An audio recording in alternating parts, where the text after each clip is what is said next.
Tere! Tutvustame teile põllumajandusloomade korjuste utiliseerimise taotluse esitamist e-PRIAs.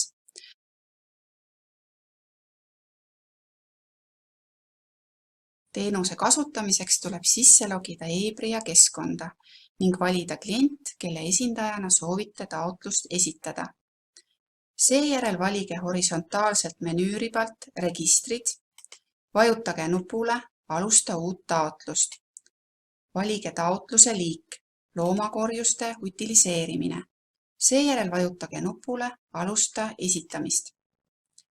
Taotluse täitmine ja esitamine koosneb 4 sammust. Samm 1. Üldandmed.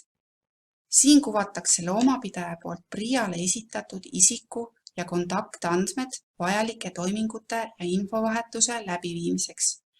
Loomapidaja kontaktandmeid saab uuendada valides horisontaalselt menüüribalt kliendi andmed.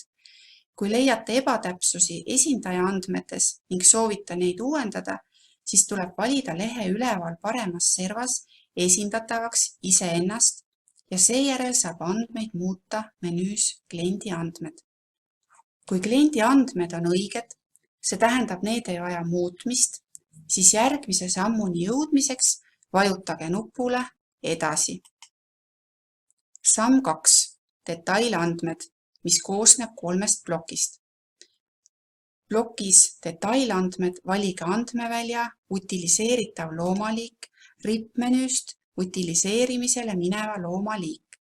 Seejärel sisestage tegevuskoha registreerimisnumber, kust korjus utiliseerimisele viiakse ning utiliseerimisele saatmise kuupäev, mille saate valida kalenderkomponendist.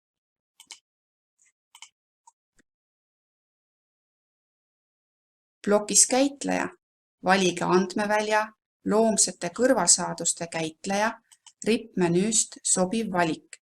Kui valite muu koht, siis tuleb sisestada põllumajandusloomade registris registreeritud ettevõtte tegevuskoha registreerimisnumber, mis on registrisse kantud kui tunnustatud loomsete kõrvalsaaduste ja nende saadud toodete käitlemise ettevõte.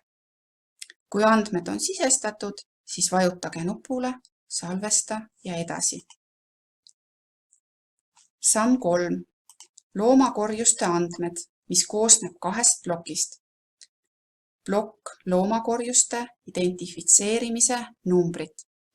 Kui ühelgi veisel, lambal, kitsel ei ole registreerimisnumbrit ega hobusel ULN-i, siis jätta andmevälja, kas vähemalt ühel korjusel on olemas identifitseerimisnumber, väärtuseks juba olemasolev valik, see tähendab ei. Kui vähemalt ühel veisel, lambal, kitsel on registreerimisnumber või hobusel ULN, siis märkida andmevälja, kas vähemalt ühel korjusel on olemas identifitseerimisnumber, valik jah. Selle peale avaneb tabel, kuhu saab sisestada loomade identifitseerimise numbrid, kelle korjused utiliseerimisele saadeti.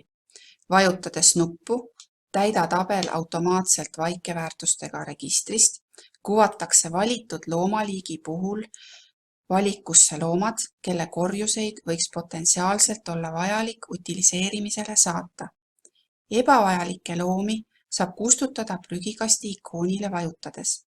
Samuti saab viimaselt realt lisada neid loomi, keda nimekirjas ei kuvatud. Selleks sisestage looma registreerimisnumber ja vajutada nuppu Salvesta rida. Plokk loomakorjuste arv ja kaal. Andmeväljale märgistamata veiste arv, sisestage loomade arv, kes saadeti utiliseerimisele, kuid kes polnud identifitseeritud, näiteks noorloomad, kelle märgistamise tähtaeg ei olnud saabunud. Kui selliseid loomi ei olnud ühtegi, siis jätta andmevälja väärtuseks 0. Kui andmed on sisestatud, siis vajutage nupule Salvesta ja edasi. Samm 4. Esitamine. Selles sammus on loomapidajal võimalik vaadata käesoleva protsessi käigus sisestatud andmeid. Sisestatud andmete vaatamiseks tuleb avada täidetud taotluse PDF eelvaade.